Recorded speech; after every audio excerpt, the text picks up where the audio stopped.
Olá, tudo bem? Estamos aqui novamente para nós entrarmos na parte 2 do tema pesquisa de mercado, informações estratégicas para a tomada de decisões. Estou aqui com o Paulo Nederf e com a Juliana Carvalho, da Mirador Pesquisas de Curitiba. Eles têm mais de 30 anos de experiência, têm uma equipe muito competente na área também de estatística, de amostragem, de leitura, de cruzamento de informações, de trazer sugestões para os clientes. Nós temos feito alguns trabalhos juntos e agora o que nós queremos compartilhar com vocês é, de fato, assim, as experiências de cada um para que você possa ter uma visão cada vez mais abrangente de quanto uma pesquisa de mercado pode ser útil para o seu negócio, tá bom? E aí, Paulo? E aí, Juliana, tudo bem? Tudo bem.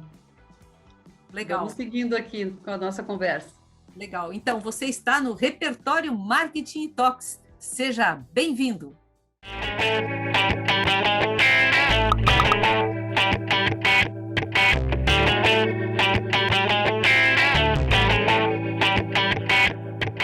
Então, Paulo, Ju, vamos começar aqui conversando a respeito da comunidade online. Como é que funciona essa pesquisa através da comunidade online? O que a gente pode extrair? E vamos contar aqui alguns exemplos daquilo que fizemos juntos ou não, através dessa metodologia da comunidade online. Quem começa? Então, Eliane, a comunidade online é uma técnica de pesquisa qualitativa e que pela qual é possível você fazer uma etnografia online, né? Ou seja, você convida um grupo de consumidores, de clientes para participarem desta comunidade online, onde eles participarão de diversas interações, né? Então, dentro da comunidade online, que é feita numa plataforma específica, as pessoas são inseridas e como se fosse, por exemplo, uma comunidade de Facebook. E lá é possível conversar, né? Os participantes podem conversar, você pode ter chats online, discussões, pode ter também tarefas onde as pessoas podem registrar as ocasiões de consumo dos produtos, por exemplo, ou dos serviços. Elas podem registrar por meio de fotos, de vídeos, essas interações. E podem também preencher diários online para você entender um pouco mais sobre como é esse relacionamento delas com os produtos, com os serviços. Enfim, é um leque de possibilidades ali para você interagir com o consumidor dentro da comunidade online. E os resultados são fantásticos, né? São muito ricos, os resultados são realmente muito interessantes dessa técnica de pesquisa.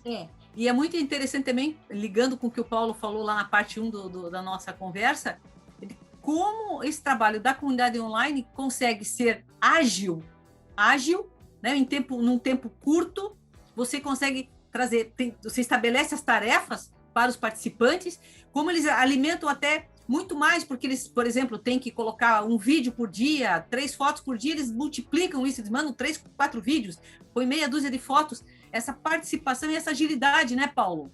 No trabalho da comunidade, o que você tem a dizer? A comunidade online é uma criação tecnológica mais recente para a pesquisa de mercado, porque ela não existia antigamente. Ela só ficou viável com a popularização da internet. E por isso que a gente tem essa ferramenta hoje, né, Juliana? Sim. Não, mas é interessante, né? É legal vocês estarem falando nisso, porque eu fiz uma pesquisa com vocês utilizando essa ferramenta e fiquei, assim, encantada, na verdade. Eu sei que nada substitui outras ferramentas, questões etnográficas. Por exemplo, eu fiz um trabalho de pesquisa em que nós perguntávamos primeiro para o consumidor, sem ainda entrar na casa dele, quantas peças de roupa você tem? A gente sabia que a pessoa comprava aquela marca. E nós perguntávamos, quantas peças de roupa você tem no seu guarda-roupa dessa marca? E ele, espontaneamente, nos respondia, eu tenho, acho que umas 5, 6 peças. Quando nós entrávamos na casa, a gente abria o guarda-roupa, tinha 1, 2 peças daquela marca. E essa etnografia, você só consegue chegar ali quando você está em loco, na casa dele.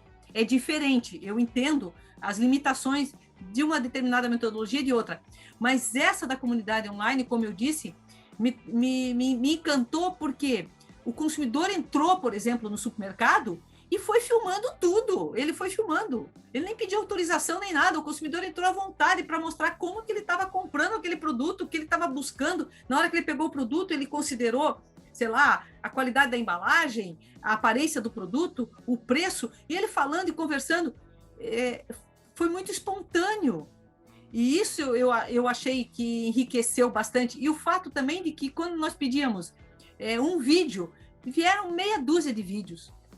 E essa quantidade também foi muito rica, porque o consumidor disse, não, já que é para eu mostrar como é que é meu dia a dia, com essa categoria de produto, eu vou mostrar tudo, eu quero mostrar que eu faço isso, que eu faço aquilo, como eu abro o produto, como eu consumo o produto, enfim, e eu acredito que e mais tempo, né, porque ele ficou ali uma semana alimentando essa rede social, o que provavelmente na etnografia a gente fica ali um dia na casa da pessoa. Então, o que eu achei rico é que é mais espontâneo, é menos invasivo.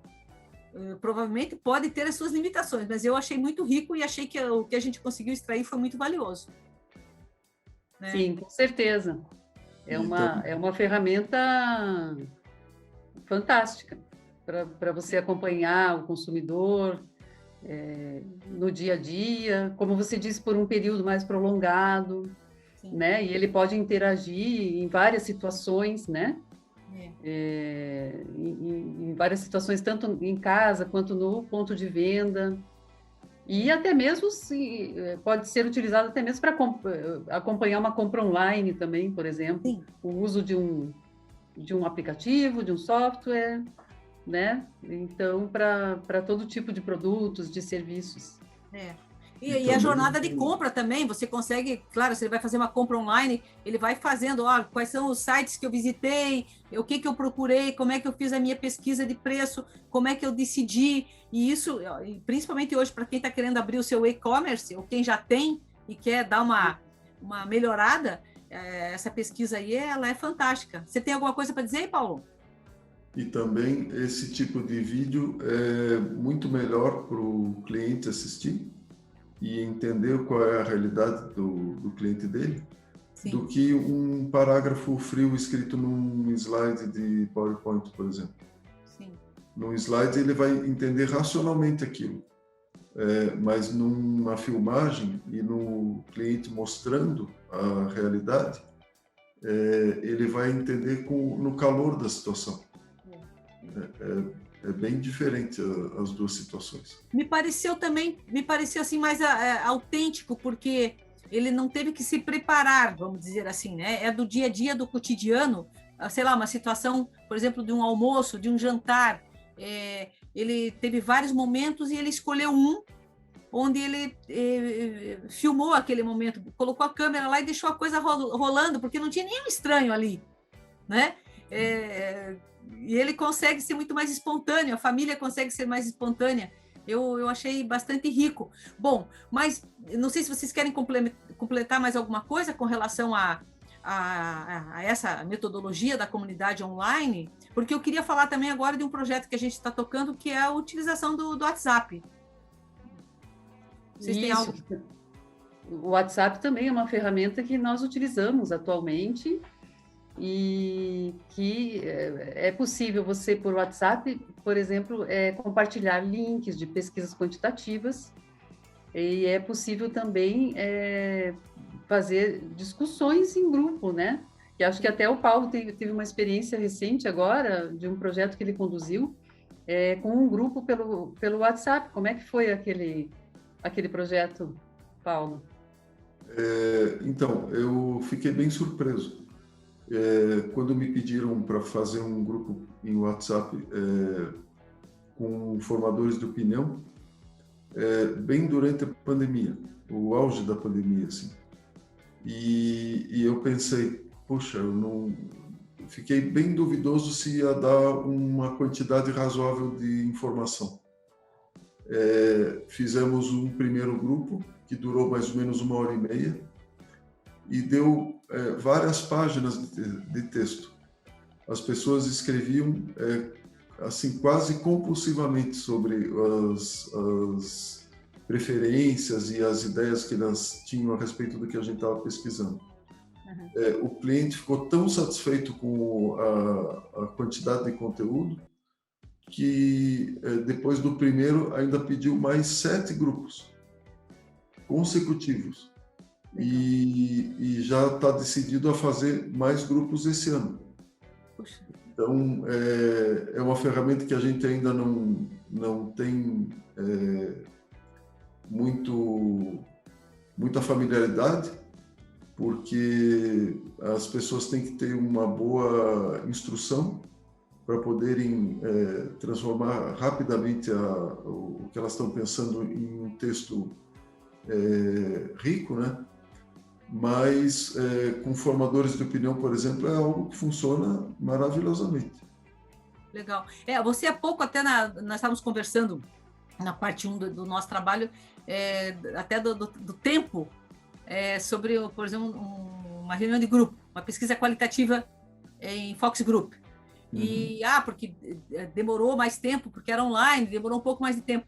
Na verdade, assim, a gente sempre segue um roteiro, mas nós já tivemos juntos em que o moderador está indo muito bem, o grupo está muito unido, o grupo começa a se enturmar, o termômetro está caloroso e o moderador vai explorando. Gente, o tempo passa, ninguém quer ir embora.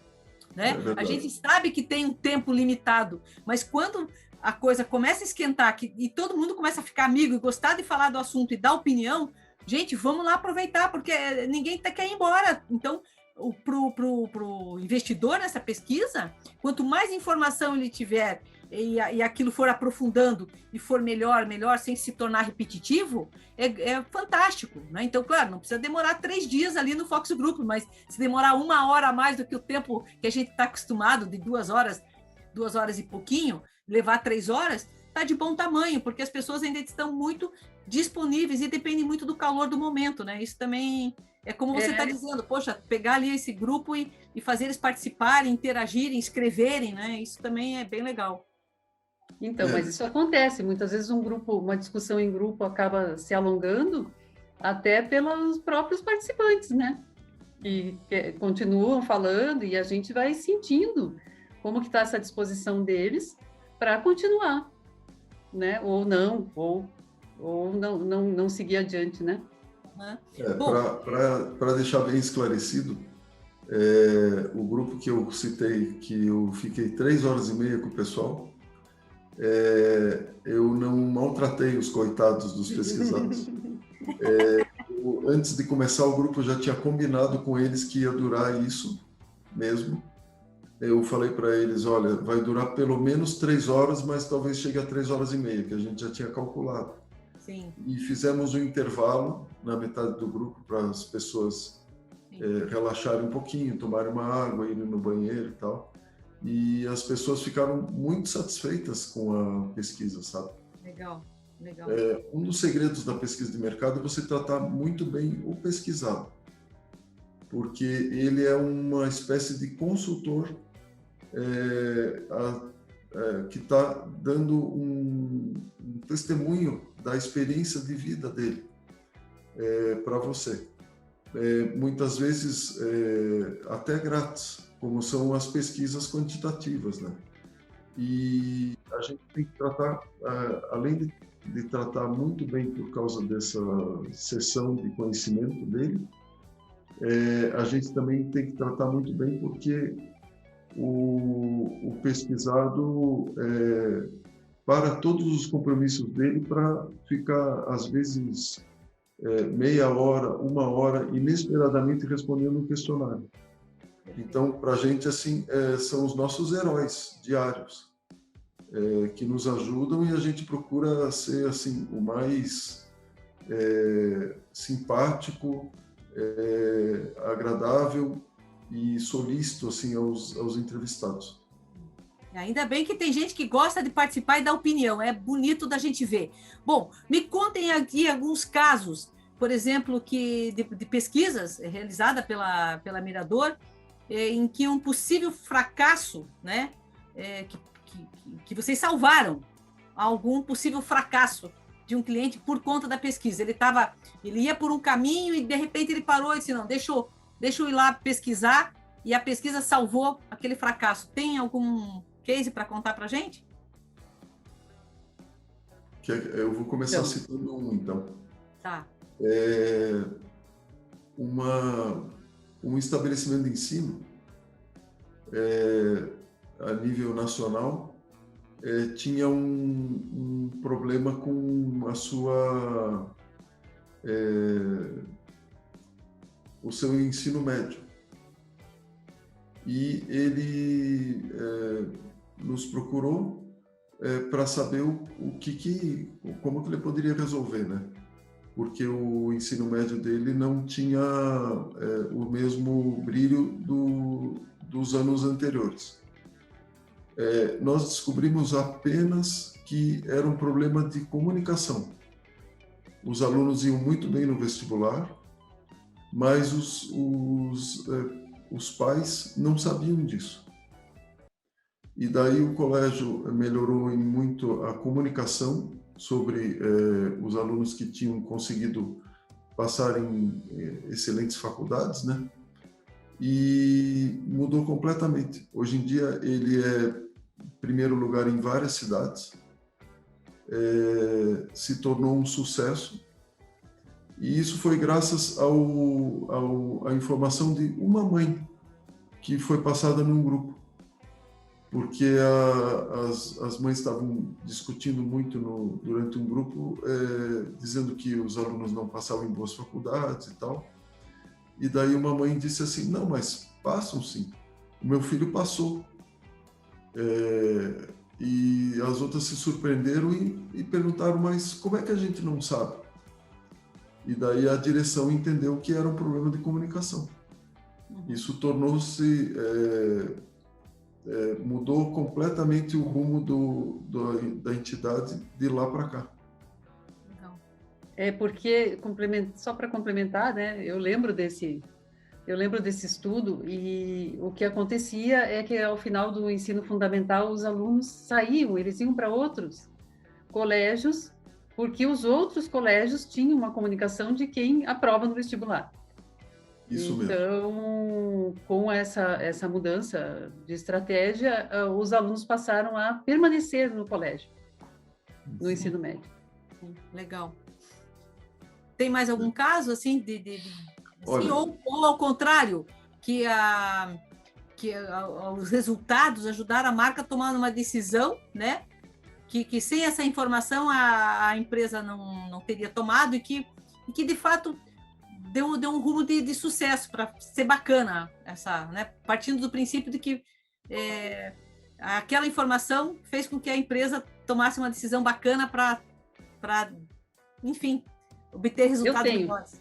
Eu tenho um exemplo, que é sobre um restaurante que teve a oportunidade de fazer um investimento num novo local, mas que para isso eles iriam trabalhar com um conceito diferente do que eles trabalhavam, um restaurante tradicional, e nesse novo local eles iriam começar a trabalhar com um conceito express. Eles não sabiam como seria a aceitação do público, inclusive por eles já terem uma tradição como outro conceito de restaurante, né? Não sabiam como iriam trabalhar com a marca, ou se seria criado até uma submarca para trabalhar. E a pesquisa abordou todos esses assuntos, né? Então, durante a pesquisa foi apresentado o conceito, e a pesquisa detectou que sim, que seria bem aceito, e que eles poderiam sim trabalhar até com uma nova marca nesse novo empreendimento. E o empreendimento foi em frente e foi um sucesso. Então, eles conseguiram, eles tinham pouco tempo para tomar essa decisão, então foi uma pesquisa que foi feita rapidamente, e para eles poderem fechar o negócio, que eles tinham um prazo para isso. Paulo, mais algum caso aí legal? Vamos lá compartilhar? Eu lembro de uma pesquisa que nós fizemos para um restaurante que ficava num edifício corporativo. E o restaurante estava tendo muita queda de faturamento porque as pessoas não iam almoçar no restaurante. E o restaurante tinha um bom atendimento, as pessoas tinham uma certa satisfação, as que almoçavam lá tinham uma satisfação em comer no restaurante. E nós fomos investigar então por que ele não tinha sucesso, né? Nós descobrimos que um prédio grande, com muita gente trabalhando, e os funcionários eles preferiam sair do prédio e arejar a cabeça, e ir caminhando uma quadra, duas, tendo a opção de mais de um restaurante fora do prédio, e só almoçavam no restaurante corporativo em dias de chuva. O que o cliente chegou à conclusão? Que não tinha o que fazer, né? Nesse caso. Ele abriu um restaurante fora do prédio também e transformou o restaurante corporativo, que era dentro do prédio, numa lanchonete rápida, que daí continuou tendo resultado. Movimento. Esse é um exemplo assim de uma resolução que o cliente acabou mudando completamente o desenho. Sim, como essa informação foi relevante para ele decidir o que fazer, porque você não dá para adivinhar o que estava acontecendo se você não investigar a fundo. É bem legal. Era uma situação que não ia ter conserto. Ele teve que readaptar o negócio dele, né? Uhum. Muito bom, muito bom.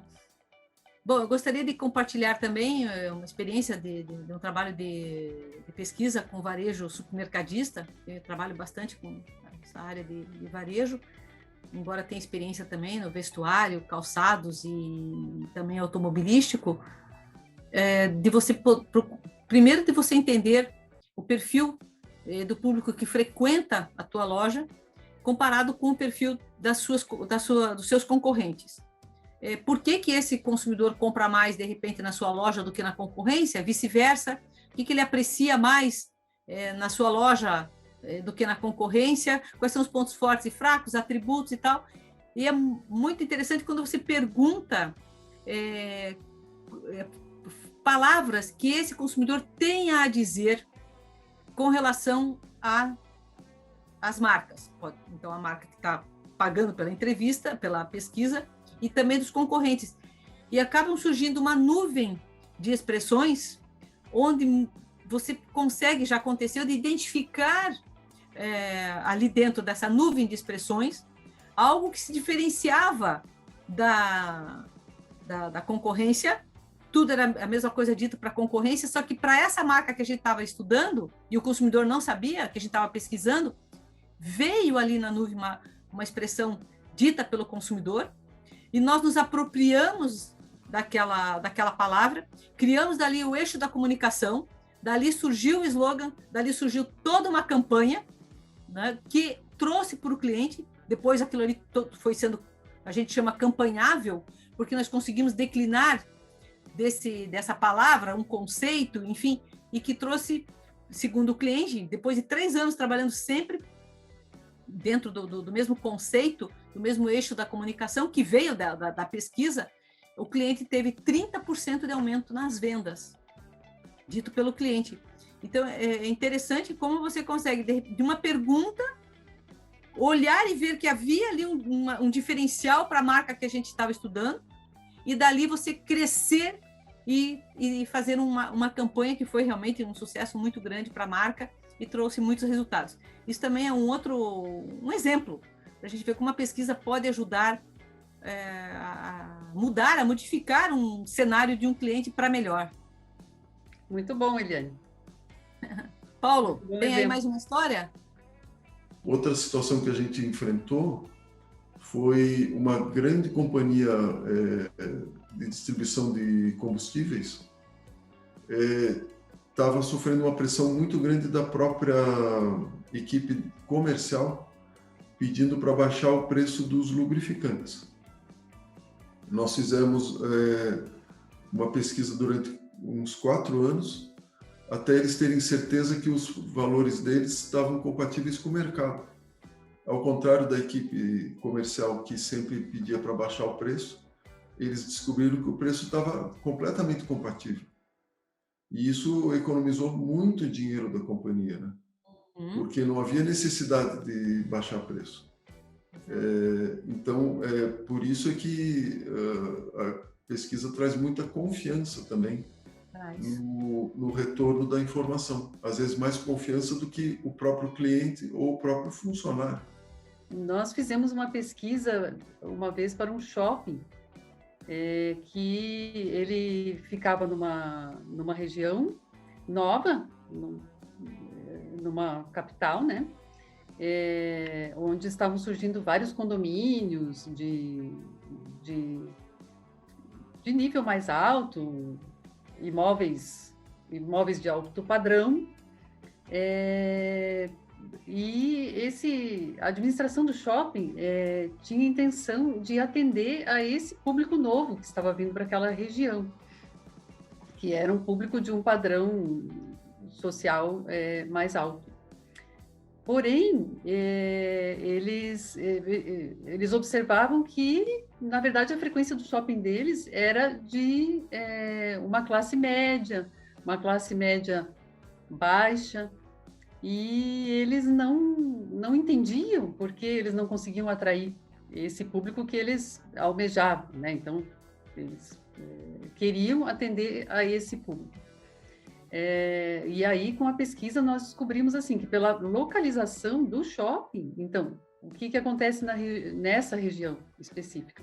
É uma região onde estão surgindo vários empreendimentos de alto padrão, mas ela é vizinha de uma outra região um pouco menos valorizada na cidade. E aí, o que estava acontecendo é que os moradores dos condomínios de alto padrão estavam indo mais longe, eles iam para um shopping mais longe do que aquele que ficava numa área nobre. Então, a conclusão dessa pesquisa é que o mais adequado para esse shopping seria reposicionar e atender aquele perfil de consumidor que já estava frequentando o shopping, que não era o consumidor de alto padrão, mas era o perfil de público que estava interessado em frequentar o shopping. Então, foi feito esse reposicionamento e eles tiveram sucesso. Muito bom, Paulo, muito bom, Juliana. Nós estivemos aqui, estamos falando de um assunto com uma pesquisa de mercado que não se esgota, e é bom até que ele não se esgote, porque isso deixa em aberto para que você entre no blog, mande as suas dúvidas, levante lá as suas questões, para que a Mirador possa responder. Entre em contato aqui no WhatsApp, que aparece abaixo no vídeo. E, Juliana, Paulo, fiquem à vontade para as suas considerações finais. Eliane, obrigada pela oportunidade de estar aqui no blog. Gostei muito da nossa conversa e quero dizer que nós estamos à disposição para conversar com todos que tiverem alguma dúvida, quiserem trocar alguma ideia sobre pesquisa, que podem entrar em contato conosco. Estamos aqui para conversar. Legal. Até logo. E queremos voltar outras vezes, Eliane. Tá bom, ótimo. Temos muito que falar sobre esse assunto, né? Ele está sempre aí, logo a gente vai ter outras ferramentas, a gente sabe que estão chegando inovações, e, enfim, que vão ser implementadas pela Mirador, já estão, e vamos logo poder comentar e contar cases da aplicação dessas ferramentas aqui para os nossos seguidores. Espero que você tenha gostado. Valeu, muito obrigada novamente a vocês. E antes de encerrar, eu quero lhe fazer um convite. Se inscreva no nosso canal no YouTube, aperte lá o sininho, siga-nos nas redes sociais, cadastre-se no nosso blog. Toda semana tem novidades sobre marketing, comunicação, negócios e branding. Fiquem bem, um abraço e até breve.